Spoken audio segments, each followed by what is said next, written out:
परमेश्वर का वचन दोधारी तलवार है, बाइबल में लिखा हुआ है। परमेश्वर का वचन दोधारी तलवार है, और जब हम इस दोधारी तलवार जो परमेश्वर का वचन है इसको हम सुनते हैं तो ये हमें आत्मा और शरीर में दोनों जगह शुद्ध करता है। हालेलुया, दोनों जगह। इसलिए प्रभु के वचन को सुनने से बढ़कर और कुछ नहीं है। परमेश्वर के वचन को सुनने से विश्वास उत्पन्न होता है, ऐसा रोमन्स चैप्टर 10 वर्स 17 में लिखा हुआ है। वचन को सुनने से, जो अभी मैंने वचन बोला था वो ये है, परमेश्वर का वचन जीवित, प्रबल, हर एक दोधारी तलवार से भी बहुत चोखा है, प्राण और आत्मा को गांठ गांठ और गूदे गूदे को अलग करके आर पार छेदता है, मन की भावनाओं विचारों को जांचता है। ओके, और जो बाद में मैंने बोला वो वचन ये है, अतः विश्वास सुनने से, सुनना मसीह के वचन से होता है, तो वचन सुनने से विश्वास उत्पन्न होता है। हालेलुया। ओके, भजन संहिता 119:5। भजन संहिता 119:5। ओके, और 119:105 सॉरी है, 119:105। धन्यवाद पवित्र आत्मा। हालेलुया। देखो, तेरा वचन मेरे पांव के लिए दीपक और मेरे मार्ग के लिए उजियाला है। तेरा वचन मेरे पांव के लिए दीपक और मेरे मार्ग के लिए उजियाला है। तो ये सब वचन की खासियत है। जो वचन आप सुनोगे उस वचन की खासियत है ये। तो आपको विश्वास करना चाहिए कि प्रभु का वचन मेरे लिए ऐसा है। और एक और वचन डाला था ना आपने एक बार, एक दिन, हाँ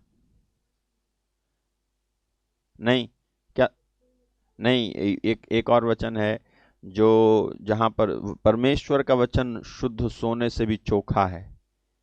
वो कहीं हमने, हाँ, प्रोवर्ब में था, डाल लीजिएगा। और मैं आपको इस समय एक सवाल पूछ रहा हूं, आप मुझे बताना।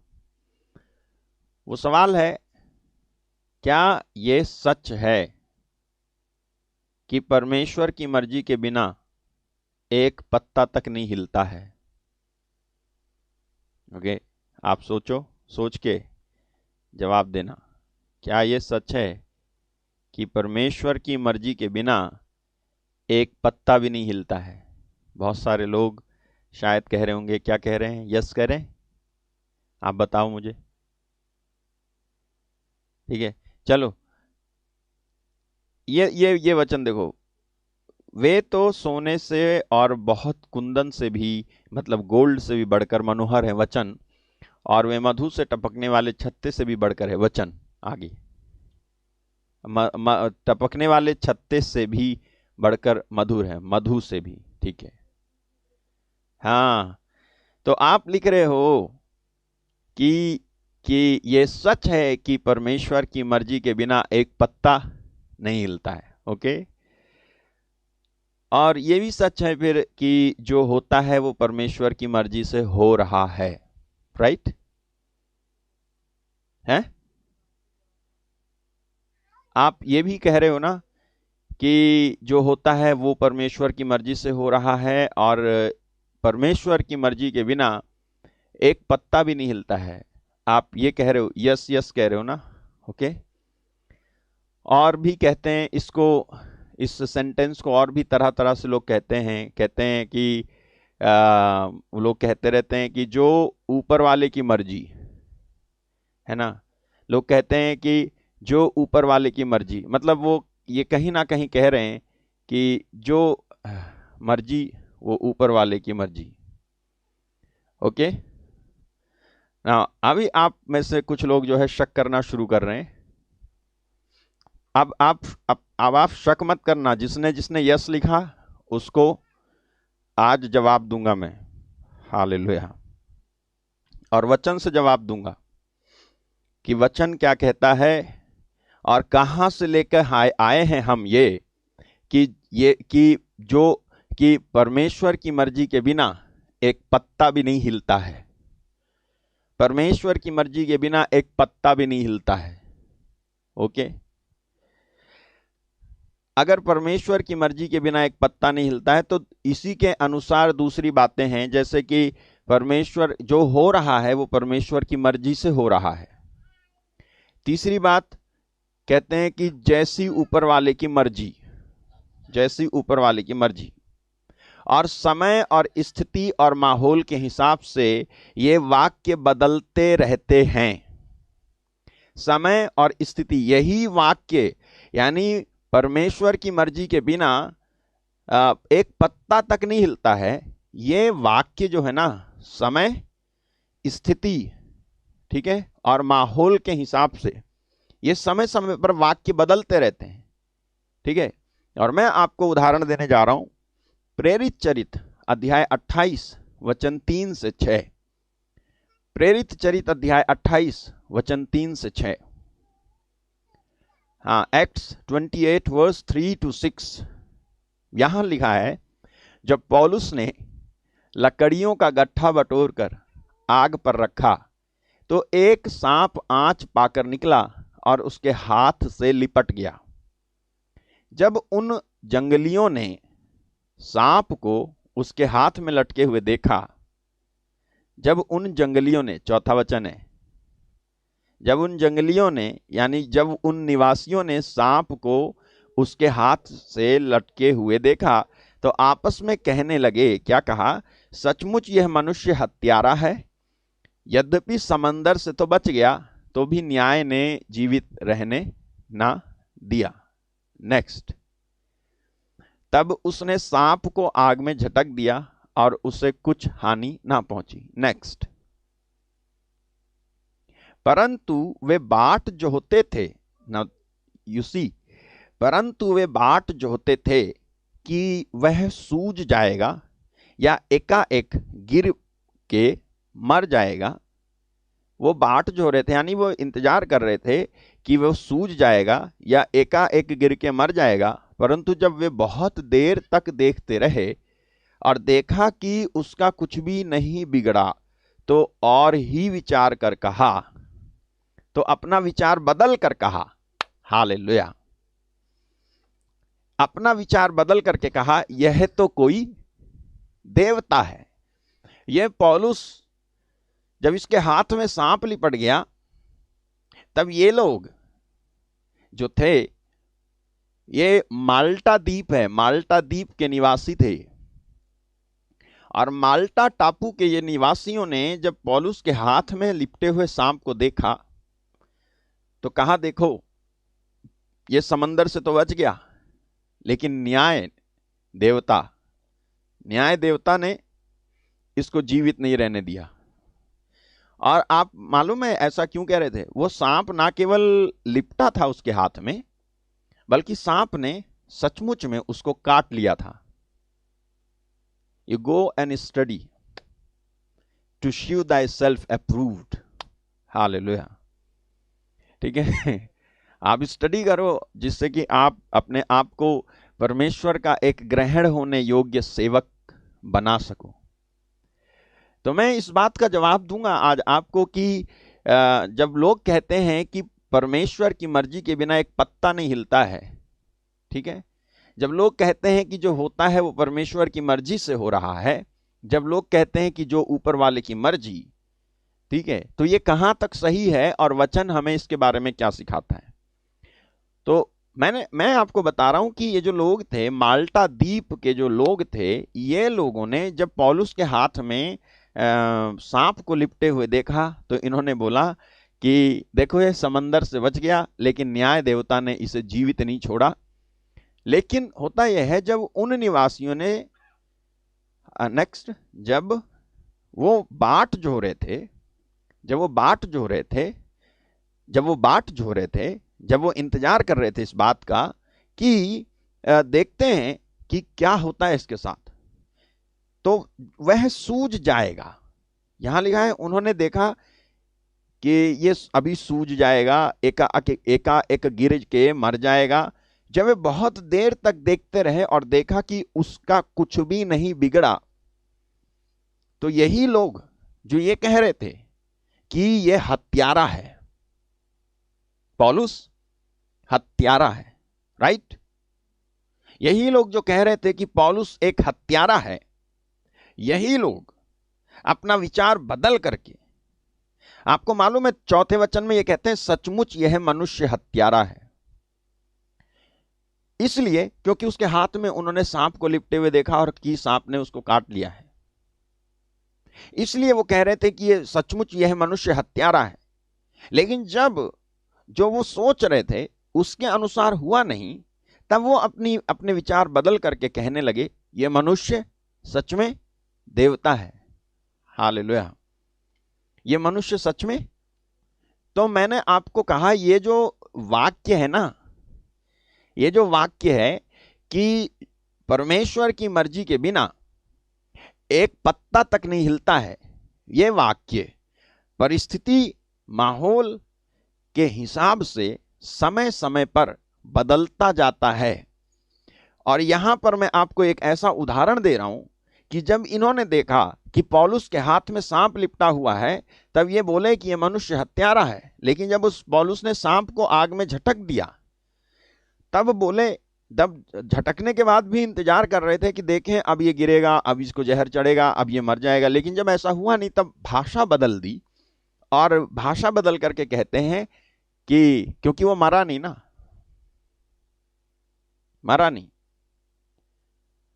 तो वो कहते हैं कि ये मनुष्य यह तो देवता है, यह तो देवता है।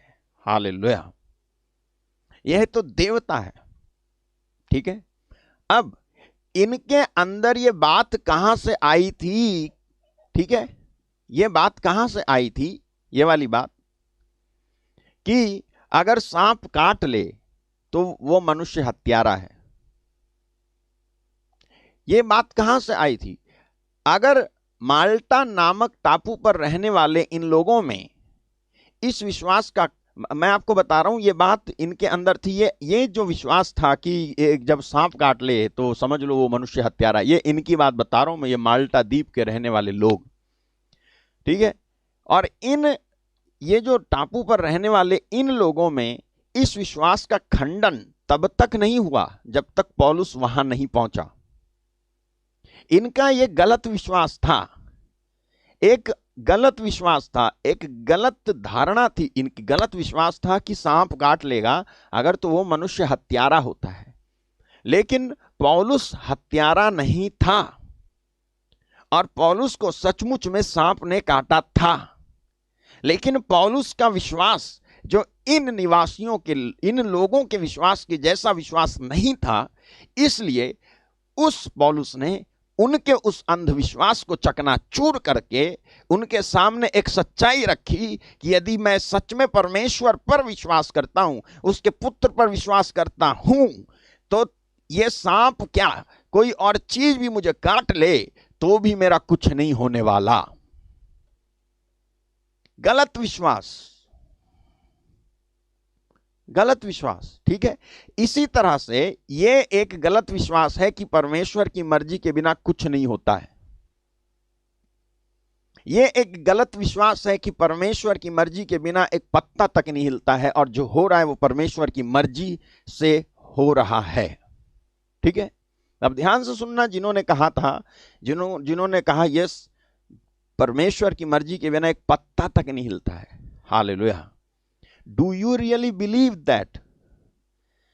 यदि आप वो विश्वास करते हो कि परमेश्वर की मर्जी के बिना एक पत्ता तक नहीं हिलता है, तो क्या आप सचमुच में उस परमेश्वर के को सरेंडर होके जीते हो? बिल्कुल भी नहीं। आप ये कहते हो बस, लेकिन इसका विपरीत है बिल्कुल। और ये जो विश्वास है कि परमेश्वर की मर्जी के बिना एक पत्ता तक नहीं हिलता है, ये गलत विश्वास है। मैं आपको प्रूव करूंगा। अगर परमेश्वर की मर्जी के बिना कुछ नहीं होता है, तो पाप करने और गलत चुनने या करने पर मुझे दंड नहीं मिलना चाहिए, क्योंकि यदि परमेश्वर की मर्जी के बिना कुछ नहीं होता तो ये अरेंजमेंट कि मैं पाप करूं परमेश्वर की मर्जी से ही तो हुआ है। सुना आपने?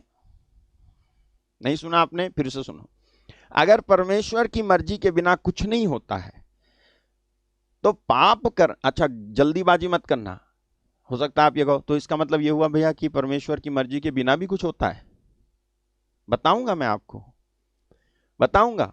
ये जो गलत विश्वास है इसको करेक्ट करना पड़ेगा आपको। अगर परमेश्वर की मर्जी के बिना कुछ नहीं होता है, अगर लोग ऐसा कहते हैं कि उसके बिना पत्ता तक नहीं हिलता है, हालेलुया, ठीक है सुनो, अगर आप कहते हो उसकी मर्जी के बिना पत्ता तक नहीं हिलता है तो आप पत्ते तक ही सीमित रहो, राइट? पत्ता, लीफ। अगर आप ये कहते हो कि परमेश्वर की मर्जी के बिना पत्ता तक नहीं हिलता है, पत्ता तक, लेकिन आप ये नहीं कह रहे होते कि पत्ता तक नहीं हिलता है, बल्कि आप पत्ता तक नहीं हिलता है से ये कह रहे होते हो कि इस जगत में जो कुछ होता है वो परमेश्वर की मर्जी से ही होता है। आप इसमें सीमित नहीं रहते कि मैं केवल पेड़ की बात कर रहा हूं, राइट? मैं केवल मौसम की बात कर रहा हूं, मैं केवल बादल की बात कर रहा हूं, या मैं केवल तारों की बात कर रहा हूं, या मैं केवल नक्षत्रों की बात कर रहा हूं। आप यहां तक ही नहीं रहते, बल्कि जब कोई ये कहता है परमेश्वर की मर्जी के बिना तो कोई पत्ता तक नहीं हिलता है, तो आप क्या कर रहे हो? रॉन्ग कटिंग और रॉन्ग पेस्टिंग। कहीं का कहीं काट के आप पेस्ट कर रहे हो। जो उदाहरण जहां पर फिट नहीं होता है उसको वहीं पर फिट करके आप अपनी थियरी को, अपने विश्वास को, जो कि गलत है, उसको सीधा करते हो, जबकि है गलत। ठीक है, मैं जवाब दूंगा आपको। ठीक है, तो मैं कह रहा हूं जब कोई ये कहता है कि परमेश्वर, क्योंकि आप इस बात को किस रिलेशन में कह रहे हो, इस बात को आप किस रिलेशन में कह रहे हो कि परमेश्वर की मर्जी के बिना एक पत्ता तक नहीं हिलता है, आप इसका रिलेशन कहां कहां जोड़ते हो। इसलिए मुझे ये लिखना पड़ा है कि अगर परमेश्वर की मर्जी के बिना कुछ नहीं होता है तो पाप करने और गलत चुनने या करने पर मुझे दंड नहीं मिलना चाहिए, क्योंकि यदि परमेश्वर की मर्जी के बिना कुछ नहीं होता है तो ये अरेंजमेंट कि मैं पाप करूं परमेश्वर की मर्जी से ही तो हुआ होगा। नाउ यू से, अब आप मुझे बताओ मैं सही कह रहा हूं या ये अरेंजमेंट कि मैं पाप करूं? क्योंकि अगर मैं कहता हूं जो कुछ होता है वो परमेश्वर की मर्जी से होता है, अगर मैं ये कहता हूं जो कुछ होता है वो परमेश्वर की मर्जी से होता है, तो मैं जो पाप कर रहा हूं वो भी परमेश्वर की मर्जी से ही तो हो रहा होगा। यस और नो? मैं वेट कर रहा हूं, देखो कितने लोग यस लिख रहे हैं, कितने लोग नो।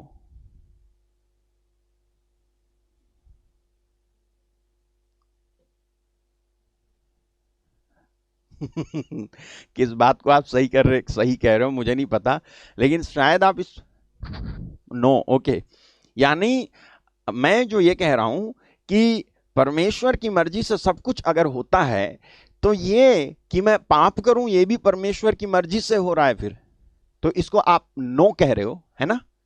क्योंकि आपको समझ में आया है कि कुछ यहां पर गड़बड़ है। फिर इसका मतलब यह हो रहा है कि सब कुछ परमेश्वर की मर्जी से नहीं होता है, बल्कि इसमें मनुष्य की भी खुद की मर्जी होती है और शैतान की भी मर्जी होती है, जिसकी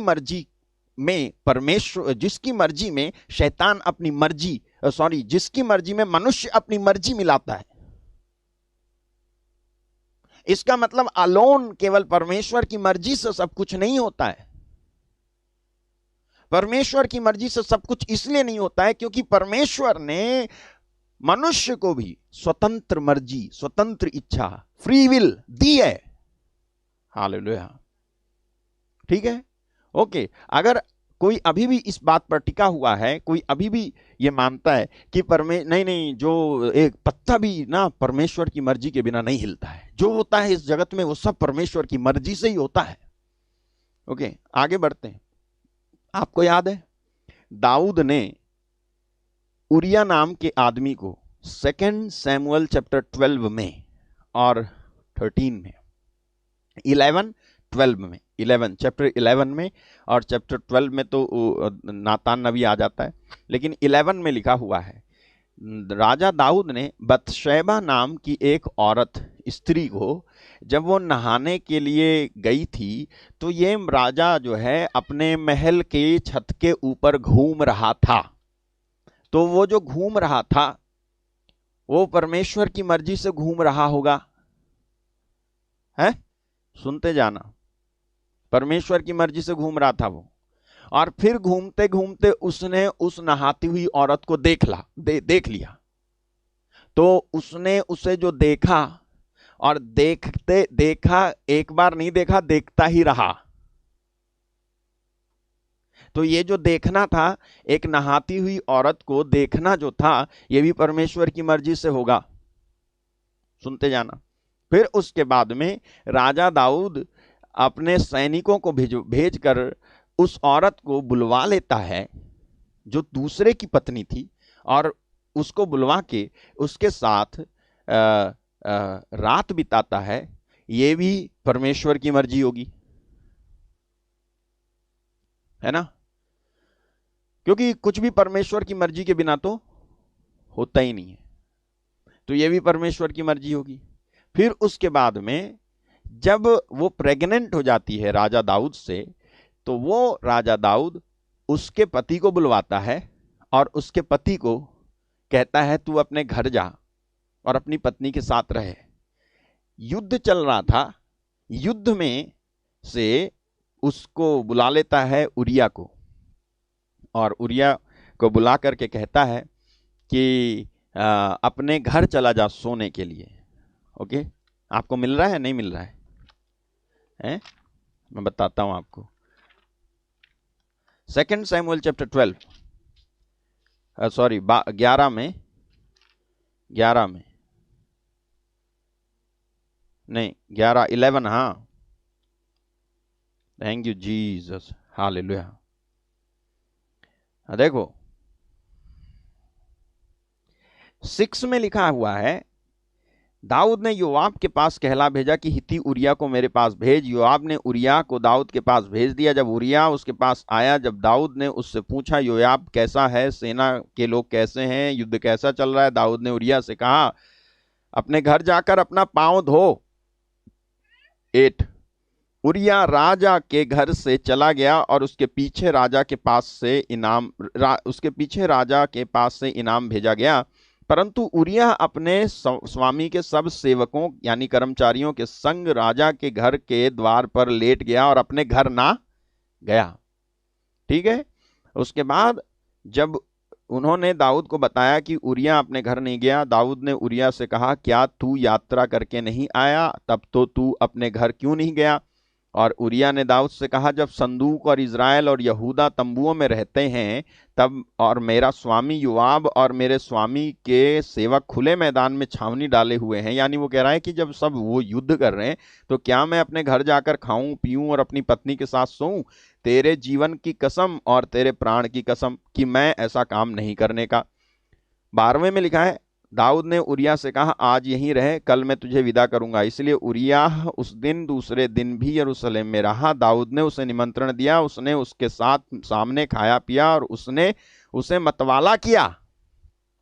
किसने? दाऊद ने उसको इतना पिलाया उरिया को कि उरिया मतवाला हो गया। This man David, the man after God's own heart। तो ये जो काम कर रहा था दाऊद, ये भी परमेश्वर की मर्जी होगी, है ना? और आगे बढ़ते हैं। जब ये शराब पीने के बाद भी, इतने नशे में होने के बाद भी, ये उरिया नाम का आदमी अपनी पत्नी बतशेबा जिसके साथ दाऊद ने शारीरिक संबंध बनाया था नहीं गया। उसके पास जब नहीं गया ये आदमी उरिया, तब इस उरिया को वापस इसको भेज दिया। कहां पे? युद्ध क्षेत्र में, जहां लड़ाई हो रही थी वहां भेज दिया। और इसके हाथ में इसी की मौत का पैगाम लिख करके इसी के हाथ से भेज दिया। और योआब नाम के एक आदमी को उसने वो पत्र जब दिया तो उस पत्र में लिखा हुआ था, हालेलुया, क्या लिखा था? उस चिट्ठी में यह लिखा था सबसे घोर युद्ध के सामने उरिया को रखना, तब उसे छोड़कर लौट आओ कि वो घायल होकर मर जाए। तो इस आदमी को मारने की प्लानिंग भी परमेश्वर की मर्जी होगी, है ना? इस आदमी को मारने की प्लानिंग भी परमेश्वर की मर्जी होगी फिर तो। क्योंकि जब आप ये कहते हो या कोई भी ये कहता है कि जो होता है वो परमेश्वर की इच्छा से होता है, परमेश्वर की इच्छा के बिना कुछ नहीं होता है, परमेश्वर परमिशन देता है तभी होता है। हालेलुया। आप नहीं जानते बाइबल क्या कहती है। हालेलुया।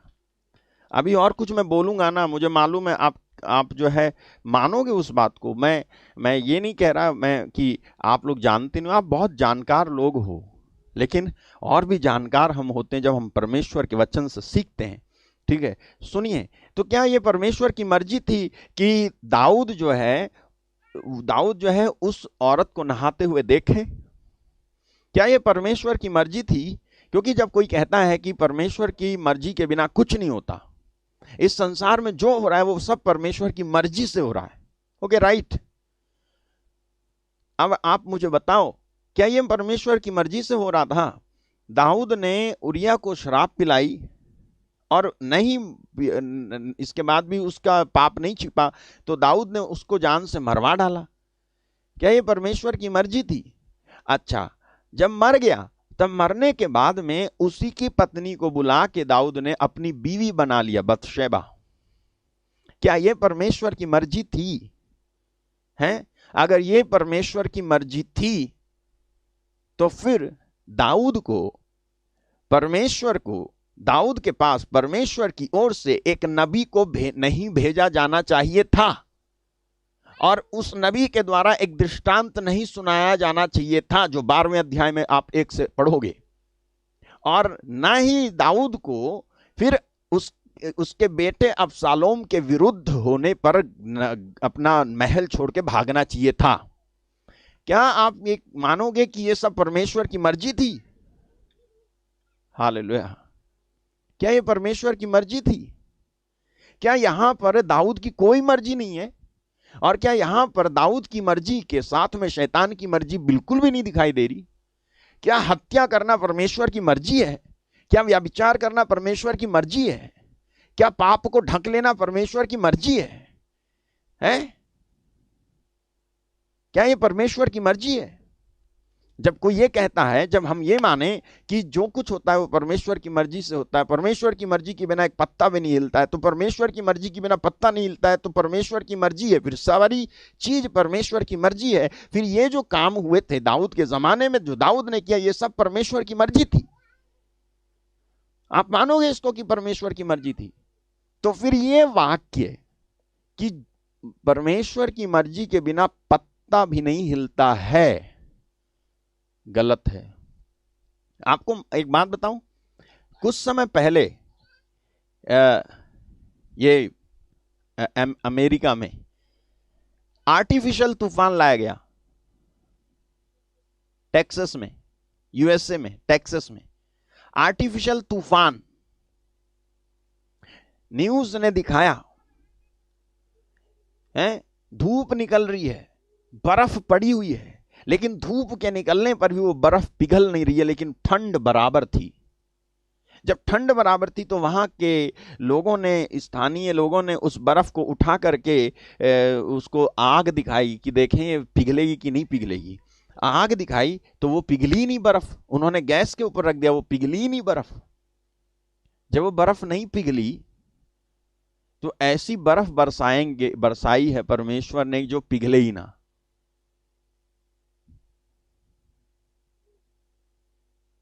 ऐसी बर्फ बरसाई है परमेश्वर ने जो पिघले ही ना, है ना? और परमेश्वर अपनी ही रचना के खिलाफ चला गया है। जब खोजबीन की गई तब पता चला कि ये आर्टिफिशियल तूफान पैदा किया गया था मशीनों के द्वारा। और ऐसी ऐसी मशीनें हैं, ये कौन है जो कर रहे हैं? ये कौन है जो कर रहे हैं? जो चीज आज आप देख रहे हो ना, इसके पीछे जिनका हाथ है, उसकी उस दूसरी बातों के पीछे भी इन्हीं लोगों का हाथ है, हैं? क्लाइमेट कंट्रोल, आर्टिफिशियल मौसम। मेरे पास वीडियोस पड़ी हुई हैं, मैं दिखाऊंगा अगर, तो मैं शायद कल को नहीं आऊं। इसलिए नहीं कि मैं किसी से डरता हूं, बल्कि इसलिए क्योंकि प्रभु ने मुझे बुद्धि दी है। मैं बता रहा हूं आपको, अगर मेरे बताने से समझ में नहीं आता है तो आप जा करके नेट पे, इंटरनेट पे सर्च करो। हालेलुया। क्या आर्टिफिशियल तूफान हुए इससे पहले? आप देखो, हुए बनावटी तूफान हुए। आप कोई कहे कि बनावटी तूफान हुए, वो परमेश्वर की मर्जी है? बिल्कुल भी नहीं। क्या मनुष्य की मर्जी नहीं है? क्या मनुष्य अपनी मर्जी का दुरुपयोग नहीं कर रहा? आपको बताऊं, पुराने विधान में आपने पढ़ा होगा, अगर आपको याद है तो, क्या बेबीलोन का tower, Babel, tower of Babel, आपने पढ़ा होगा। बेबीलोन का एक गुंबद बना रहे थे, टावर बना रहे थे, एक मंजिल बना रहे थे, बाबुल में एक मंजिल बना रहे थे। पता है, पढ़ा होगा आपने। जब वो मंजिल बना रहे थे तो वो उनकी मर्जी थी, और वो मंजिल बनाते बनाते काफी ऊंचा बना के जो है, जब बनाते जा रहे थे, तब जो है वो अपने आपस में कह रहे थे, आओ हम बना लें एक ऐसी मीनार बना लें। तब आपस में कहने लगे, आओ हम ईंट बना के, आओ हम ईंट बना के भली भांति, जेनेसिस उत्पत्ति 11:3 में लिखा हुआ है, आओ हम ईंट बना के भली भांति आग में पकाएं उन्हें, पत्थर के स्थान पर ईंट से, चूने के स्थान पर मिट्टी के गारे से काम लिया। वाह रे वाह, हमसे कच्ची थी लेकिन हिम्मत पक्की थी। ऊपर तक जा रहे थे बना करके। उन्होंने कहा, आओ हम एक नगर, एक गुम्मट बना लें जिसकी चोटी आकाश से बात करें। हाय हाय, इस प्रकार से हम अपना नाम करें, ऐसा ना हो कि हमको सारी पृथ्वी पर फैलना पड़े। देखा आपने? तो ये इनकी मर्जी थी। ये जो नगर बना रहे थे, ये जो चोटी, ये जो गुम्मट बना रहे थे ना, ये इनकी मर्जी थी, परमेश्वर की मर्जी नहीं थी। अगर होती तो परमेश्वर ने अपने दूत को भेज करके इनको बिखेरा नहीं होता और इनका काम रोका नहीं होता। परमेश्वर की मर्जी नहीं थी, मनुष्य की मर्जी से मनुष्य ने बहुत सारी गड़बड़ियां की हैं, और उन गड़बड़ियों को हमने इस बात से जोड़ दिया है, जो होता है वो परमेश्वर की इच्छा से होता है। हालेलुया। अगर जो होता है वो परमेश्वर की इच्छा से होता है, तो जो मनुष्य करता है, जो गलत करता है, वो भी परमेश्वर की इच्छा से ही वो गलत कर रहा है। अगर परमेश्वर की इच्छा से वो गलत कर रहा है तो वो तो फ्री हो गया, वो तो जन्नत जाना चाहिए, वो तो स्वर्ग जाना ही चाहिए फ्री में। लेकिन आप नहीं मानोगे इसको, लेकिन आप ये जरूर कहोगे, या ये कोई कहता रहता है कि जो होता है वो परमेश्वर की मर्जी से होता है, पत्ता भी हिलता है तो परमेश्वर की मर्जी से, परमेश्वर की मर्जी के बिना पत्ता भी नहीं हिलता है। आपको मालूम है, मनुष्य की मर्जी से मनुष्य आर्टिफिशियल बारिश करा रहा है? आर्टिफिशियल बीमारियां बना रहा है। आप कह रहे हो परमेश्वर की मर्जी से होता है सब कुछ। परमेश्वर ने उनको जो है लाइसेंस दे रखा है, फिर तो उनको और हमारा और उनका फिर अलग अलग क्या रहा? हम भी और वो भी सब एक ही थाली के चट्टे बट्टे हैं। फिर हम में और उनमें क्या फर्क है? फिर हम काहे के लिए धार्मिकता के लिए जो है मेहनत करें, उनकी तरह गुनाह और पाप और मस्ती ना करें? हैं? तो दाऊद जो कर रहा था वो परमेश्वर की मर्जी थी ना? अच्छा, अगर ये अभी भी नहीं मान रहे तो आगे मैं आपको एक और उदाहरण देता हूं। सदोम गमोरा में जो हो रहा था वो भी परमेश्वर की मर्जी से ही हुआ होगा, है ना? सदोम गमोरा में जो हुआ होगा, जो हो रहा था, सदोम गमोरा में क्या हो रहा था मालूम है? मनुष्य के साथ, स्त्री जानवर के साथ, और इस तरह के गंदे काम हो रहे थे, और मूर्ति पूजा हो रही थी वहां सदोम गमोरा में, जहां लोट रहता था, लोट इब्राहिम का भतीजा। तो वहां जो हो रहा था वो भी परमेश्वर की मर्जी से ही हो रहा होगा फिर तो, है ना? क्योंकि जब आप ये कहते हो कि परमेश्वर की मर्जी के बिना कुछ नहीं होता है, तो जो कुछ सदोम गमोरा में हो रहा था वो भी परमेश्वर की मर्जी से हो रहा था, है ना। फिर परमेश्वर की मर्जी से आग बरसी और उनको जला दी, और फिर परमेश्वर की मर्जी से लोट को बचा लिया गया। कैसी मर्जी है परमेश्वर की? ये मर्जी मुझे नहीं समझ में आ रही। इसमें कहीं से कहीं तक मनुष्य की मर्जी और शैतान की मर्जी दिखाई ही नहीं दे रही। ये परमेश्वर की मर्जी थी कि वे जो है इस तरह से गंदे काम करें, जो पाप वहां पर चल रहा था वो गंदे काम करें, है ना। फिर परमेश्वर की अगर मर्जी थी कि सदोम गमोरा में गंदा काम हो, तो फिर वो ये ड्रामा करने की जरूरत नहीं थी कि परमेश्वर नीचे आ रहा है और फिर इब्राहिम से बात कर रहा है, फिर इब्राहिम मध्यस्थता कर रहा है, फिर इब्राहिम के मध्यस्थता से लोट को बचाया जाता है और फिर वो सारे जल के मर जाते हैं। ये फिर करने की जरूरत नहीं थी, क्योंकि परमेश्वर की जब मर्जी थी तो इसको रोकने की भी जरूरत नहीं थी ना। यहां तो आग बरसाने की जरूरत ही नहीं थी, और फिर मुझे और आपको ये प्रचार सुनने की भी जरूरत नहीं है कि जो है सदोम और गमोरा के लोगों के जैसे मत करना, क्योंकि आज भी सदोम और गमोरा के जैसे काम करने वाले लोग हैं।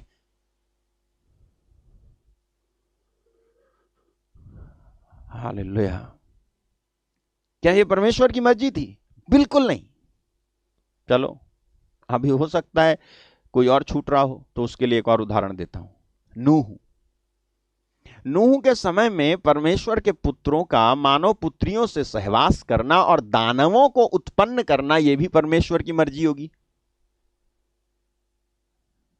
है। नूह के समय में परमेश्वर के जो पुत्र थे स्वर्गदूत, उन्होंने मनुष्यों की पुत्रियों के साथ में, यानी मनुष्यों की जो बेटियां थीं उनके साथ में उन्होंने शारीरिक संबंध बनाया, और उनके संबंध बनाने के फलस्वरूप जाइंट्स, दानव पैदा हुए, नपिलीमी पैदा हुए, बड़े बड़े दानव पैदा हुए। जब ऐसा हुआ तो ये भी परमेश्वर की मर्जी थी। जब ये परमेश्वर की मर्जी थी तो नूह को जहाज बनाने को क्यों कहा? राइट। अगर ये गलत करना परमेश्वर की मर्जी थी, क्योंकि कुछ भी परमेश्वर की मर्जी के बिना तो होता नहीं है। अगर ये परमेश्वर की मर्जी से हुआ तो फिर परमेश्वर को अपनी मर्जी के खिलाफ में नूह को जहाज बना करके उसमें बैठा करके और दो दो प्रकार के जानवरों को उसमें घुसेड़ करके उसका दरवाजा बंद करके फिर जल प्रलय भेज करके उसकी मर्जी से स्वर्गदूतों ने जो काम किया था उसकी मर्जी पर पानी क्यों फेर दिया? बताओ,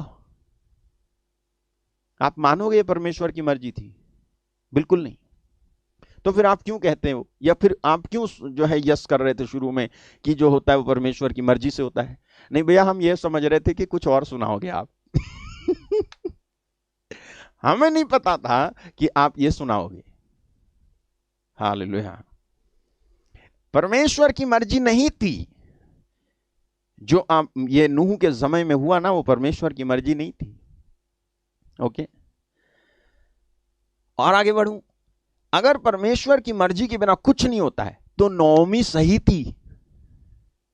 नओमी सही थी। रूथ चैप्टर 1 वर्स 20, उसने उससे कहा, मुझे नाओमी ना कहो, मुझे मारा कहो, क्योंकि सर्वशक्तिमान ने मुझको बड़ा दुख दिया है। 21, मैं भरी पूरी चली गई थी, परंतु यहोवा ने मुझे छूछी करके लौटाया है, यानी खाली हाथ लौटाया है। सो जबकि यहोवा ही ने मेरे विरुद्ध साक्षी दी है और सर्वशक्तिमान ने मुझे दुख दिया है, फिर मुझे तुम नओमी क्यों कहती हो? 20 फिर से नओमी सही कह रही है। फिर इसका मतलब अगर सब कुछ परमेश्वर की मर्जी है, जो हो रहा है इस समय, जो हुआ उस समय, अगर सब कुछ परमेश्वर की मर्जी है तो नओमी सही कह रही है कि परमेश्वर ने उसको दुख दिया। छोटा दुख नहीं, बड़ा दुख दिया। हालेलुया। नेक्स्ट 21, मैं भरी पूरी चली गई थी। वो कह रही है मैं भरी पूरी चली गई थी, लेकिन यहोवा ने मुझे खाली करके लौटाया। तो वो सही कह रही है, इसका मतलब, है ना। वो सही कह रही है कि यहोवा ने उसे खाली करके लौटाया। अगर यहोवा ने उसको उसको खाली करके लौटाया, कैसे खाली करके लौटाया उसको यहोवा ने? उसके दोनों बेटे मर गए। ये परमेश्वर की मर्जी थी कि उसके दोनों बेटे मर जाएं, हाँ या ना? है? हाँ, नओमी के दोनों बेटे थे। है? नओमी के पति, हाँ, नओमी का पति भी था और बेटे भी थे। दोनों बेटे मर गए, पति मर गया। तो पति मर गया, बेटा मर गया, तो बेटे मर गए, तो इसका मतलब बेटा मर गया, पति मर गया, तो ये मर जाना इनका परमेश्वर की मर्जी थी, इसका मतलब। फिर परमेश्वर अपनी मर्जी में दूसरी मर्जी जोड़ते हैं, क्या? कि रूत उनके साथ आ जाती है और फिर बोआज जो है मिल जाता है। और फिर ये जो बहन जी है रूत दीदी, ये रूत दीदी एक जगह कहती हुई घूमती हैं, फिर बाद में जब धन दौलत आ गई, बाद में कहती हैं, याद है? बाद में कहती हैं, परमेश्वर का धन्यवाद देती हैं और बाद में कहती हैं कि परमेश्वर ने बड़े महान काम किए हैं, ये है वो है, बड़ी बड़ी बात बोलनी थी। हालेलुया। मैं बताता हूं आपको।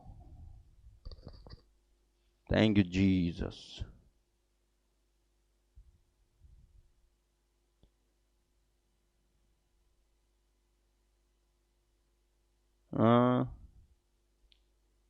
नवमी बाद में जो है, हाँ, जरा डालो डालो डालो।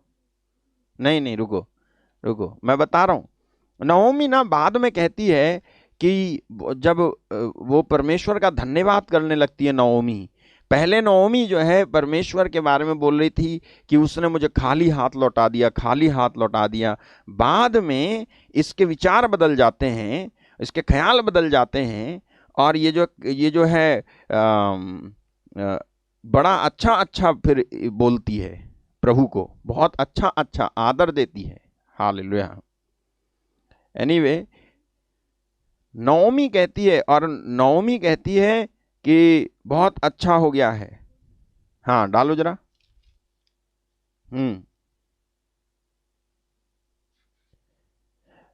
ठीक है। नवमी बाद में परमेश्वर की महिमा करने लगती है। नवमी परमेश्वर की महिमा करती है बाद में और कहती है धन्यवाद, और ये अच्छा कर दिया मेरा, वो अच्छा कर दिया। जब एक साइड में तुम ये कह रहे थे कि जो है परमेश्वर ने मुझे खाली हाथ लौटा दिया, तो अगर कोई ये मानता है कि परमेश्वर की मर्जी है, तो परमेश्वर की मर्जी है ये मान रहे थे तुम, फिर बाद में तुम्हारी भाषा क्यों चेंज हो गई? तो दो दो मर्जी है परमेश्वर की, है? यानी एक मर्जी परमेश्वर की है नुकसान पहुंचाने की, और तुम्हारे बीवी बच्चे या तुम्हारा पति मर जाए, एक मर्जी उसकी ये है। और एक मर्जी उसकी ये है कि जब मर गया तब वो तुमको जो है दूसरी तरफ से आशीष दे, ये मर्जी है उसकी। फिर तो शैतान का कोई रोल ही नहीं है, फिर तो जो है मनुष्य का कोई रोल ही नहीं है फिर तो। और आप इसको नहीं मानोगे, मैं भी नहीं मानता इसको। ये गलत विश्वास है अगर किसी के अंदर ये है कि जो होता है वो परमेश्वर की मर्जी है। नहीं। अच्छा, अगर अगर जो है अभी भी आपको और कुछ जानना है तो मैं और बताता हूं। देखो, अगर परमेश्वर की मर्जी के बिना कुछ नहीं होता है इस संसार में, हालेलुया, परमेश्वर की मर्जी के बिना कुछ नहीं होता इस संसार में, तो जो अय्यूब के साथ हुआ था वो भी परमेश्वर की मर्जी थी। बच्चे मर गए थे अय्यूब के, वो भी परमेश्वर की मर्जी थी। संपत्ति लूट गई थी अय्यूब की, वो भी परमेश्वर की मर्जी थी। और कोढ़ी हो गया था अय्यूब, वो भी परमेश्वर की मर्जी थी, है ना? हाँ या ना? जैसे आप उत्तर दे रहे हो, सही से उत्तर देना। परमेश्वर की मर्जी थी कि अय्यूब के बच्चे मर जाएं, तो फिर बच्चे दिए क्यों? परमेश्वर की मर्जी थी कि उसकी संपत्ति लूट जाए, तो संपत्ति दी क्यों? नहीं दी इसलिए कि लूट जाए, तो दी क्यों? नहीं, परमेश्वर की मर्जी थी कि अय्यूब कोढ़ी हो जाए, तो बचपन से ही कोढ़ी कर देते। बीच में कोढ़ी क्यों हो गया? हालेलुया। अगर परमेश्वर की मर्जी थी कि उसके साथ इतना बुरा हो, तो फिर शैतान का जिक्र क्यों है अय्यूब के अध्याय में? तो फिर शैतान की एंट्री क्यों है वहां पे? अगर परमेश्वर की मर्जी थी अय्यूब के साथ सब कुछ बुरा हो, तो फिर अय्यूब को खुद को क्यों डर लगता था जब सब कुछ ठीक था? तो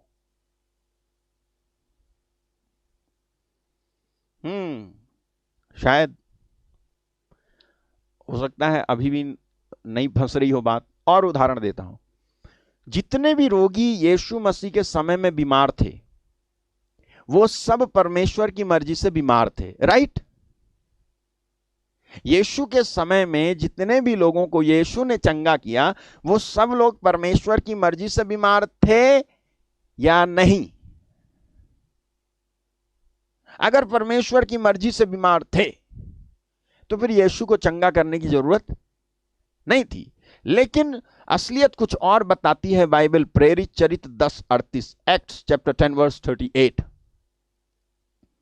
वहां लिखा है कि परमेश्वर ने किस रीति से यीशु नाजरी का पवित्र आत्मा और सामर्थ्य से अभिषेक किया कि वह भलाई करता और सबको सबको सबको जो शैतान के सताए हुए थे। किसके सताए हुए थे? परमेश्वर के। सारे बीमार जो यीशु मसीह के समय में ठीक हुए थे, वो सब जो है परमेश्वर के सताए हुए थे। ये लिखा है या ये लिखा है शैतान के सताए हुए थे? यहां लिखा है शैतान के सताए हुए थे, उनको अच्छा करता फिरा क्योंकि परमेश्वर उसके साथ था। हालेलुया। मेरे भाई, मेरी बहन, इसका मतलब यह हुआ कि सब कुछ परमेश्वर की मर्जी से इस धरती पर नहीं हो रहा है। अगर सब कुछ परमेश्वर की मर्जी से इस धरती पर हो रहा है, तो फिर क्यों कह रहे हैं हम कि हे पिता तेरा राज्य आए? हाँ, क्यों कह रहे हो इस धरती पे परमेश्वर का राज्य आए? क्योंकि इस धरती पे परमेश्वर का राज्य, इस धरती पे परमेश्वर की मर्जी अभी तक पूरी नहीं हो रही है। हालेलुया। क्या आपको समझ में आ रही बात? यहां समझ में आ रही बात? परमेश्वर की मर्जी से नहीं हो रहा है सब कुछ यहां पे।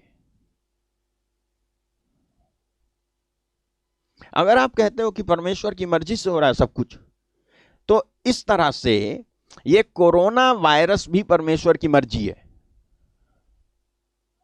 ठीक है, ये कोरोना वायरस परमेश्वर की मर्जी है, और इसकी वजह से जो लोगों का घर बेघर होना, घर से बेघर होना, ठीक है, असमय मरना, बेरोजगार होना, चर्च बंद होना, प्रार्थना का बंद होना, और फिर चालान, वैक्सीन, फिर लॉकडाउन, और फिर वैक्सीन, और अर्थव्यवस्था का डगमगाना, ये सब फिर परमेश्वर की मर्जी हुई है ना?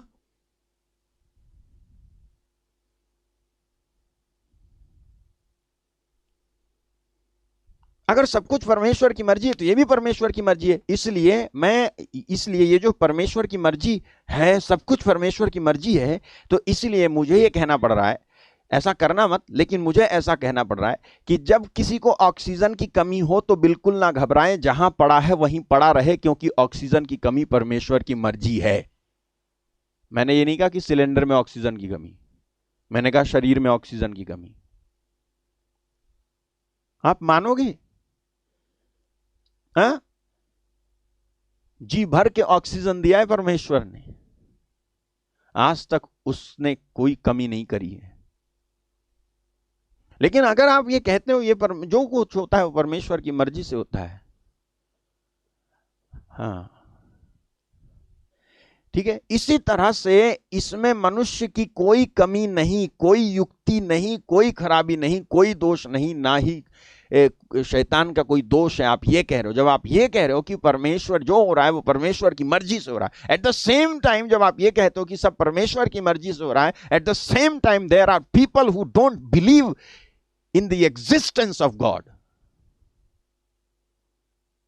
बहुत सारे लोग हैं जो ये भी नहीं मानते परमेश्वर है, तो फिर किसकी मर्जी से हो रहा है?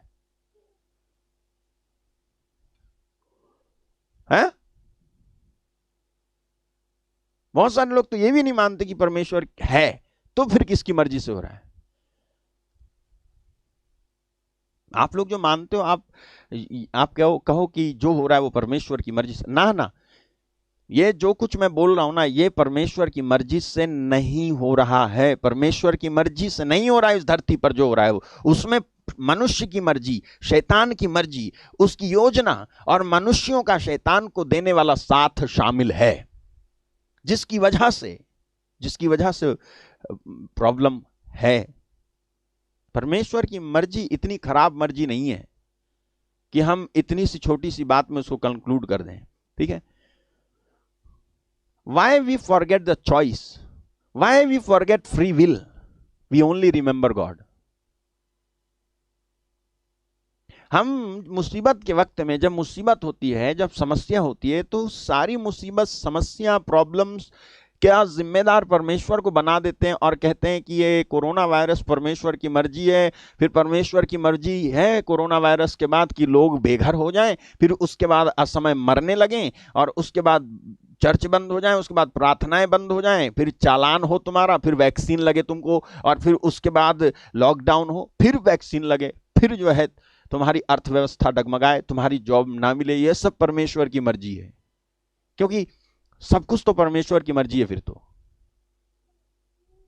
अगर सब कुछ परमेश्वर की मर्जी है, फिर शैतान का रोल खत्म हो गया, और फिर मनुष्य की व्यक्तिगत फ्री विल का भी रोल खत्म हो गया। आपको समझ में आ रहा है? नहीं। व्यक्ति की फ्री विल जो है, तुम्हारी जो स्वयं की इच्छा है, वो खराब नहीं हो सकती ना। उसकी तो गारंटी लेकर के बैठे हो। तुम्हारी फ्री विल से, तुम्हारी खुद की इच्छा से, तुम्हारे अंदर खुद का, तुम्हारा जो, तुम्हारी जो इच्छा है, जो परमेश्वर के वचनों से शुद्ध नहीं है, उस पर तो शैतान कभी अटैक कर ही नहीं सकता। Hallelujah, right. इसका मतलब यह हो गया, जब आप कहते हो कि सब कुछ परमेश्वर की मर्जी से हो रहा है, तो you are making yourself clean. आप अपने आप को कह रहे हो कि मैं बिल्कुल साफ हूं, मैं दामन तरीन हूं, मैंने कुछ किया ही नहीं है, जो किया ऐसा परमेश्वर ने किया। आपको याद है जब मनुष्य ने फल खा लिया था, तो फल खाने के बाद परमेश्वर आता है और पूछता है क्या तूने फल खाया? तो कहता है, मनुष्य क्या कहता है? एट फर्स्ट, सबसे पहले मनुष्य, बताओ क्या बोला वो? मैं बताऊं आपको, जब पहले फल खाता था ना मनुष्य, पहले कौन सा फल? ये वाला फल नहीं जो मना किया था परमेश्वर ने। बाकी सारे बगीचों के फल जब खाता था, परमेश्वर आता था, पूछता था सेम चीज, तो वो कहता था हाँ मैंने खाया। लेकिन इस बार जब इसने ये इसका फल खाया ना, इस पेड़ का, तब परमेश्वर आता है, पूछता है। जब पूछा, क्यों पूछा उसने? क्योंकि जब उसने आवाज दी, आदम तू कहां है? तो आदम बोला, मैं तेरी आवाज सुन के डर गया, मैं तेरी आवाज सुन के डर गया। तब परमेश्वर पूछता है, क्या तूने उस वृक्ष का फल खाया जिसको खाने के लिए मैंने मना किया था? तो मनुष्य, आदमी नहीं कहता कि हां मैंने खाया, नहीं कहता है हाँ मैंने खाया। वो कहता है जो औरत तूने मेरे साथ रहने के लिए दी थी, उसी ने खिलाया। फिर औरत से पूछता है, तो औरत कहती है कि जो वो सांप जो है ना, वो उसने मुझे बहका दिया, मैंने खा लिया। किसी ने भी अपनी पर्सनल, व्यक्तिगत जिम्मेदारी ली, यानी तुम्हारी कोई इच्छा ही नहीं थी खाने की। तुम कह रहे हो नहीं मैंने नहीं करा, मैंने नहीं, मैं नहीं, वो उसने बहका दिया, तुम्हारी कोई इच्छा नहीं थी। तो जो बिगड़ता है उसमें सब सारी जिम्मेदारी परमेश्वर की, इसमें मनुष्य की कोई जिम्मेदारी नहीं है, इसमें शैतान की कोई भूमिका नहीं है, मनुष्य की कोई भूमिका नहीं है। जो भूमिका है वो सब परमेश्वर की है। इसलिए हम कहते रहते हैं कि पत्ता भी परमेश्वर की इच्छा के बिना नहीं हिलता। अरे पत्ते पे सीमित रहो, पेड़ के बारे में तो तुम कहते हो तो ठीक है, इतना पेड़ के ही बारे में लिमिटेड है, ये सबके विषय में लागू मत कर दो, सबके साथ इसका कनेक्शन मत जोड़ दो कि इस दुनिया में जो कुछ हो रहा है वो सब परमेश्वर की इच्छा से हो रहा है।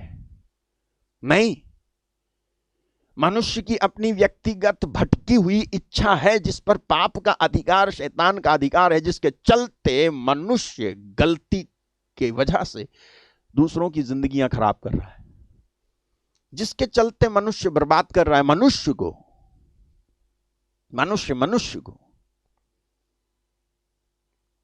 आप ये कह रहे हो, जब कह रहे हो कि सब कुछ परमेश्वर की मर्जी से होता है, तो सब कुछ परमेश्वर की मर्जी से अगर होता है तो फिर आप ये कह रहे हो कि आपकी कोई गलती नहीं है। तो फिर जब आपकी कोई गलती नहीं है तो आप और सारे लोग, मैं, सारे हम तो फिर पवित्र ही ठहरे। और फिर जब हम पवित्र थे तो फिर यीशु को भी यहां नहीं आना चाहिए था, है ना?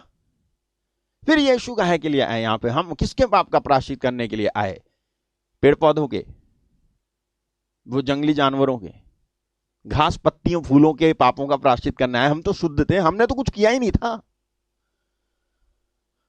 मेरे अंदर तो स्वार्थ आ ही नहीं सकता था। स्वार्थ आया पेड़ के अंदर, पाप आया पेड़ के अंदर, झूठ बोला पेड़ ने। मैं मनुष्य ने क्या किया? मनुष्य ने तो कुछ किया ही नहीं है। मेरी कोई मर्जी नहीं है। जब आप ये कहते हो कि जो होता है वो परमेश्वर की मर्जी से होता है, पत्ता भी हिलता है परमेश्वर की मर्जी से हिलता है। अगर पत्ता परमेश्वर की मर्जी से हिलता है तो आप इस बात को उठा करके यहां भी पेस्ट कर दो कि जो हो रहा है दुनिया में वो सब परमेश्वर की मर्जी से हो रहा है, तो ऐसा गलत है। ऐसा कुछ नहीं लिखा बाइबल में। जो हो रहा है दुनिया में वो परमेश्वर की मर्जी से हो रहा है, बल्कि जो हो रहा है दुनिया में वो मनुष्य को मिली हुई स्वतंत्रता को का दुरुपयोग करने की वजह से हो रहा है। मनुष्य को मिली हुई स्वतंत्रता का दुरुपयोग करने की वजह से हो रहा है।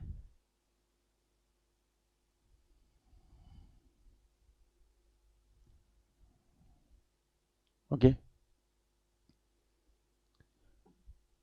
हम भूल जाते हैं। आपको मालूम है, आपकी चॉइस होती है, एक चॉइस यानी चुनाव, फिर होती है इच्छा।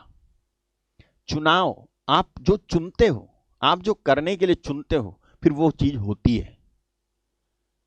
और जब आप चुनते हो तो परमेश्वर ऐसा नहीं है जैसे इस धरती के लोग हैं जो रिस्ट्रिक्शन लगाते हैं कि ये मत करना, ये मत करना, ये मत करना।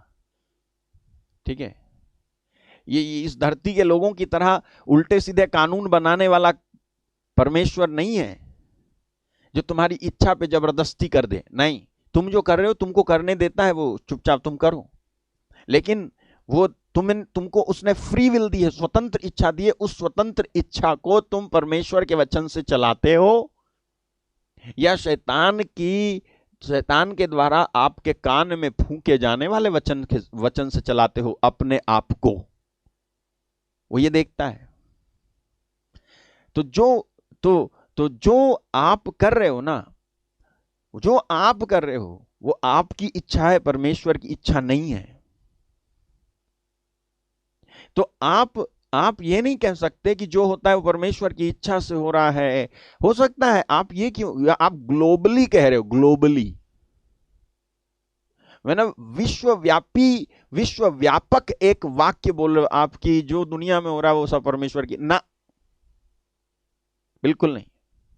जो हो रहा है दुनिया में वो परमेश्वर की मर्जी से नहीं हो रहा है, उसमें मनुष्य की मर्जी, शैतान की मर्जी शामिल है। ठीक है? हजारों की संख्या में ना दुनिया में से बच्चे गायब हो जाते हैं। हजारों की संख्या में पूरी दुनिया में से बच्चों का अपहरण होता है। आपको मालूम नहीं है? आप सर्च मारो देखो, लोग गायब हो जाते हैं। लोग अपहरण हो जाता है, लापता हो जाते हैं हजारों की संख्या में। जो सच बोलता है उसकी हत्या की जाती है। अगर कोई सच आपके सामने रखे ना, उसको नोटिस करते रहते हैं, उसकी हत्या कर देते हैं। झूठ बोलने वाला जिंदा रहता है क्योंकि उसके पास पैसा है। तो फिर ये भी प्रभु की मर्जी हो गई फिर तो, है? ये भी परमेश्वर की मर्जी हो गई फिर। लेकिन मुझे लगता है अब आप ये नहीं मानोगे कि सब बातें परमेश्वर की मर्जी नहीं है, बल्कि कुछ बातें, कुछ नहीं, अधिकतर बातें, अरे परमेश्वर की मर्जी होगी। जो कुछ हो रहा है, अगर वो सब कुछ परमेश्वर की मर्जी से जब होगा ना, तब स्वर्ग दिखाई देगा। जब सब कुछ इस धरती पर परमेश्वर की मर्जी से होगा ना, तब ये धरती स्वर्ग बन जाएगी। किसी के मुकदमे में अन्याय नहीं होगा। अभी सब कुछ परमेश्वर की मर्जी से नहीं हो रहा है, क्योंकि सब ईमानदार नहीं। परमेश्वर की मर्जी नहीं कि बुराई हो, परमेश्वर की मर्जी नहीं कि हत्या हो, परमेश्वर की मर्जी नहीं कि झूठ बोले, परमेश्वर की मर्जी नहीं कि तुम्हारा भाई या बहन लापता हो जाए, परमेश्वर की मर्जी नहीं कि बलात्कार हो, परमेश्वर की मर्जी नहीं कि हत्या हो, चोरी हो, डकैती हो, परमेश्वर की मर्जी नहीं कि तुम्हारे काम ना हो, परमेश्वर की मर्जी नहीं कि तुम्हारी नौकरी ना लगे, परमेश्वर की मर्जी नहीं कि तुम्हारे घर में तुम्हारे घर ना बने, तुम सुख से ना रह सको, तुम्हें नौकरी ना मिले। परमेश्वर की मर्जी नहीं कि इस दुनिया में एक के साथ अलग और एक के साथ अलग अलग व्यवहार किया जाए और भेदभाव किया जाए, जाति जाति के नाम पे बांटा जाए। ये परमेश्वर की मर्जी नहीं है। जिस दिन परमेश्वर की मर्जी पूरी धरती पर कवायद करेगी ना, उस दिन ये धरती स्वर्ग बन जाएगी। सब कुछ अभी परमेश्वर की मर्जी से नहीं हो रहा इस धरती पर।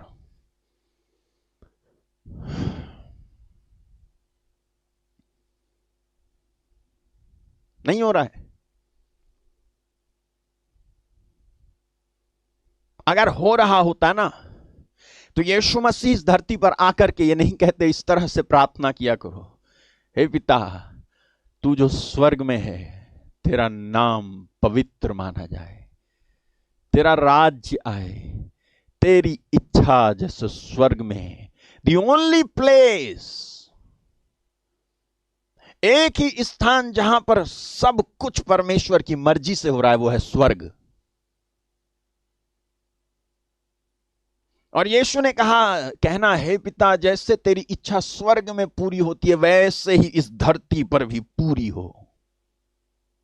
जैसे स्वर्ग में, यानी स्वर्ग में हर तरफ तेरी मर्जी हो रही है, उसी तरह से इस धरती पर भी तेरी मर्जी हो और होगी। इस धरती पर भी परमेश्वर की मर्जी होगी जब आप और हम मिलकर के प्रार्थना करेंगे। जब आप और हम मिलकर प्रार्थना करेंगे और इस प्रकार के झूठे विश्वास से ऊपर आएंगे कि अभी सब कुछ परमेश्वर की मर्जी से नहीं हो रहा है। हाँ, थैंक यू जीसस। अभी सब कुछ परमेश्वर की मर्जी से नहीं हो रहा है इस धरती पर।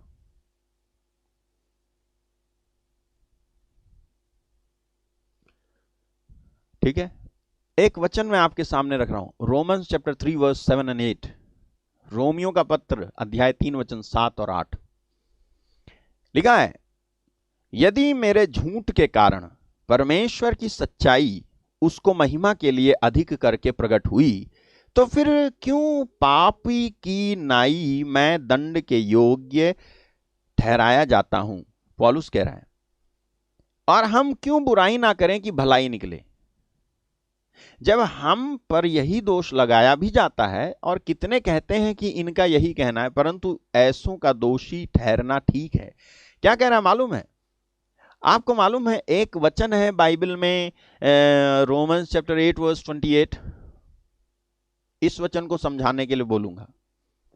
रोमन्स चैप्टर 8 वर्स 28, वहां लिखा हुआ है, हम जानते हैं कि जो लोग परमेश्वर से प्रेम रखते हैं उनके लिए सब बातें मिलकर भलाई ही को उत्पन्न करती हैं। यानी सारी बातें भलाई को उत्पन्न कर देंगी, यानी सब बातों से भलाई उत्पन्न हो जाएगी। हालेलुया। हर बुरी बात से भी भलाई उत्पन्न हो जाएगी उनके लिए जो उसकी इच्छा के अनुसार बुलाए गए हैं।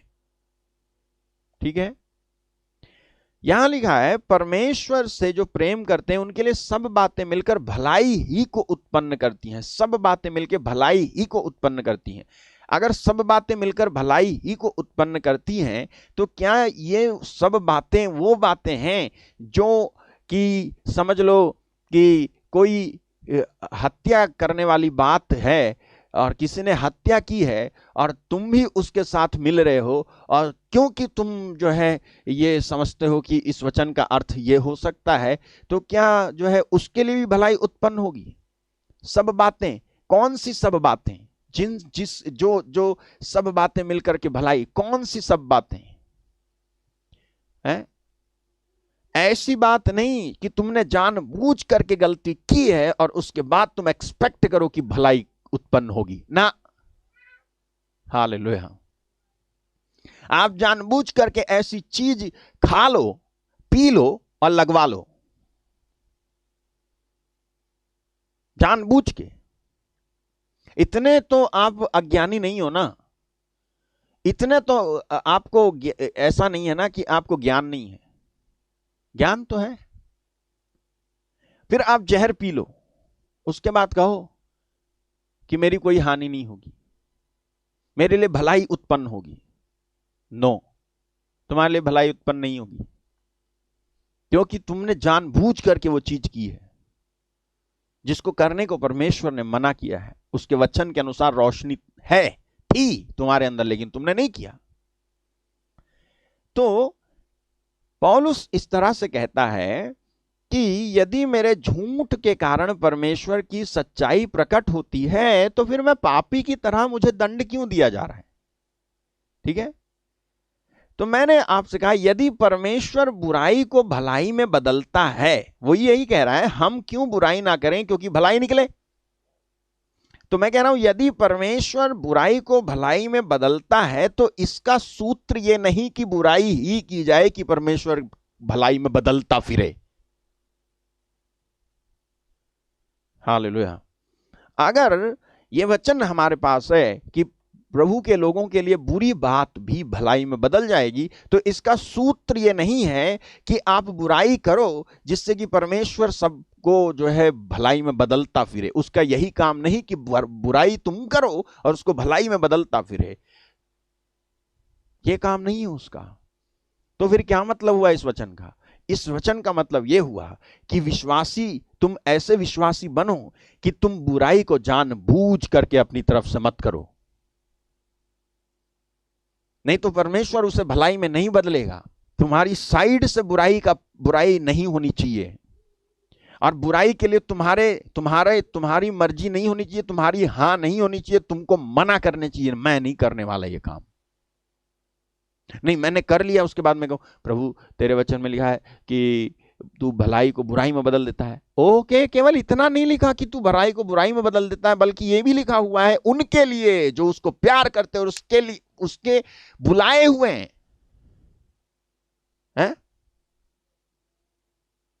हाँ, परमेश्वर जो है ऐसा नहीं है कि बुराई को यदि परमेश्वर बुराई को भलाई में बदलता है तो इसका, मैं बता रहा हूं, इसका सूत्र ये नहीं कि बुराई ही की जाए कि परमेश्वर भलाई में उसको बदलता फिरे। ठीक है, हम जब ये कहते हैं कि परमेश्वर जो है सब बातों को भलाई में बदल देगा, बुराई को भी भलाई में बदल देगा, मेरे लिए बुराई को भी भलाई में बदल देगा, इसलिए आप बुराई करो, तो परमेश्वर नहीं बदलेगा उसे। वो कहता है पौलुस 3:7-8 में, रोमन्स 3:7-8 में वो कहता है कि यदि मेरे झूठ बोलने के कारण परमेश्वर की सच्चाई प्रकट होती है तो मुझे फिर पापी की तरह क्यों दंड दिया जा रहा है। अगर मेरे बुराई करने से भलाई निकल रही है तो फिर मुझे दोष क्यों लग रहा है। इसका मतलब यह हुआ, पौलुस ये कहना चाह रहा है कि ऐसा कोई गणित नहीं है कि तुम जानबूझ के बुराई करो और परमेश्वर तुम्हारी जानबूझ के की गई बुराई को भलाई में बदले। अगर आप एक बिलीवर हो, अगर आप एक विश्वासी हो, अगर आपको फुल नॉलेज है वचन का, और आपको मैं बताऊंगा आने वाले दिनों में, कल के बाद मैं बताऊंगा आपको एक बिलीवर का क्या क्या काम है, एक विश्वासी किस तरह का विश्वासी चाहिए परमेश्वर को। हालेलुया, किस तरह का विश्वासी चाहिए परमेश्वर को? इस तरह का विश्वासी नहीं चाहिए कि विश्वास किया और कुछ नहीं पता। मैंने विश्वास किया और मुझे कुछ नहीं पता, ऐसा विश्वासी नहीं चाहिए परमेश्वर को। परमेश्वर को एक ऐसा विश्वासी, अच्छा तुम्हें कुछ नहीं पता, सच में, अगर सच में तुम्हें कुछ नहीं पता तो तुम्हें तो यह भी नहीं पता होगा कि कैसे खाना खाते हैं,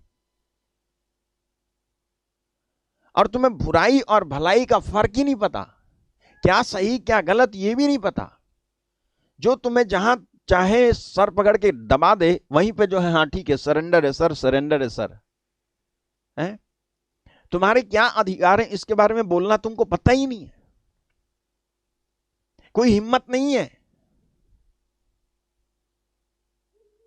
जानबूझ के एज अ बिलीवर, विश्वास करने के बावजूद, विश्वासी होने के बावजूद, इनफ नॉलेज है आपको, ऐसा नहीं है कि आपने पढ़ाई नहीं की है, आपको इनफ नॉलेज है, ये सब होने के बावजूद भी आप ये सोच के कि जो हो रहा है सब परमेश्वर की मर्जी से हो रहा है, ठीक है, हम भी इसके एक पार्ट हो जाते हैं। तो आपको मैं बता दूं कि परमेश्वर की मर्जी से नहीं हो रहा है, यहां पर शैतान की मर्जी, और शैतान के साथ में उन लोगों की भी मर्जी शामिल है जो शैतान का साथ दे रहे हैं, जिन्होंने मिल करके ऐसा एक रणनीति बनाई है जिसमें आप फंसो और आपका नाश हो जाए। मेरे भाई, मेरी बहन, इसलिए परमेश्वर की मर्जी के बिना पत्ता हिलता है, क्योंकि सारी परमेश्वर की पूरी मर्जी अभी इस धरती पर पूरी हो ही नहीं रही है। Hallelujah. Do your own research, अपनी खोज करके देखो आप जो मैं बोल रहा हूं वो सही है या गलत है। आप देखो जाकर के, आप देखो, आपको मिलेगा इस धरती पर कितनी सारी बुराई हो रही है, उन सारी बुराइयों का जिम्मेदार परमेश्वर है। फिर अगर आप ये कहते हो कि जो हो रहा है वो परमेश्वर की मर्जी से हो रहा है, परमेश्वर अलाउ कर रहा है बुराई को, परमेश्वर इजाजत दे रहा है कि बुरा हो, उसके लोगों के साथ में बुरा हो, मर जाएं लोग, बेघर हो जाएं, बेरोजगार हो जाएं, तबाह हो जाएं, बच्चे मर जाएं, केवल इस धरती पर वो ही लोग बचें जो अमीर हैं, और जितने गरीब हैं सब मर जाएं। जब जब मैं बताऊं आपको, जब जब इस धरती पर महामारी फैली, भूकंप हुआ या दूसरी प्रॉब्लम्स हुई, फ्रंट लाइन पे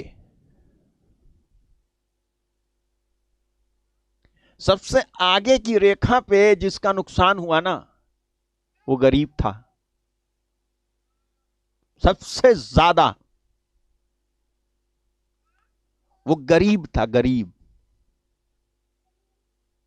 वो कमजोर व्यक्ति था, वो मध्यम वर्गीय था।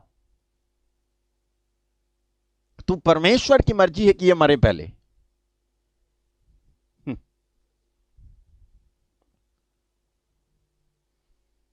बिल्कुल भी नहीं, ये परमेश्वर की मर्जी नहीं कि दुखी, गरीब, पीड़ित प्रभु के लोग मरें, बल्कि परमेश्वर की मर्जी यह है कि कोई ना मरे बल्कि बचें। परमेश्वर की मर्जी है कि वो बचाना चाहता है, वो किसी को मारना नहीं चाहता। लेकिन शैतान है हत्यारा, शैतान है असली हत्यारा, जिसकी जो जो चाल है ना, जब हम नहीं समझते कैसे कैसे ये जो है करता है काम, जब हम नहीं समझते तब हम फंस जाते हैं। इसलिए वचन सुनना जरूरी है, इसलिए परमेश्वर के वचन को सुनना जरूरी है। आपको क्या लगता है, जिनके पास बहुत पैसा है, बहुत पैसा है, बेफरात पैसा है, वो बांट रहा है? जिसके पास बहुत पैसा है वो बांट रहा है क्या? और एक ऐसा व्यक्ति जो परमेश्वर के अस्तित्व पर विश्वास नहीं करता, एक ऐसा व्यक्ति जब जब उसके पास इतना पैसा है तो वो बांटेगा? वो बांटेगा नहीं, लेकिन वो दूसरा काम करेगा। वो उस पैसे के इस्तेमाल से, वो उस पैसे के इस्तेमाल से आपको और उन लोगों को अपने कब्जे में करेगा, कंट्रोल में करेगा उस पैसे के इस्तेमाल से। क्योंकि आफ्टर ऑल वो नहीं मान रहा परमेश्वर कौन है, वो नहीं जानता, मान ही नहीं रहा वो। लेकिन वो अपने पैसे का इस्तेमाल करके इस दुनिया का भगवान बनने की कोशिश करेगा। और अगर आपको थोड़ी सी भी नॉलेज है इस बारे में, आप जाओ और देखो कि ऐसा हो रहा है कि नहीं हो रहा है। देखो देखो। मैं आपको चाहता हूं कि आप जो है बुद्धिमान बने, बुद्धि रहे आपके अंदर, बुद्धिमान बने, आप रीजन कर सकें, आप जो है प्रश्न कर सकें, प्रश्न उत्तर कर सकें। इसका मतलब क्या है, इसका मतलब क्या है, ऐसा क्यों है, ऐसा क्यों, ऐसा क्यों है, क्यों इसी चीज के बारे में जो है फोर्स किया जा रहा है, क्यों क्यों, दूसरी और कोई चीज क्यों नहीं है। रीजन करें, आप रिसर्च करें, अपनी खोजबीन करें। अपने विश्वास को बचाने का समय मैं बता रहा हूं आपको।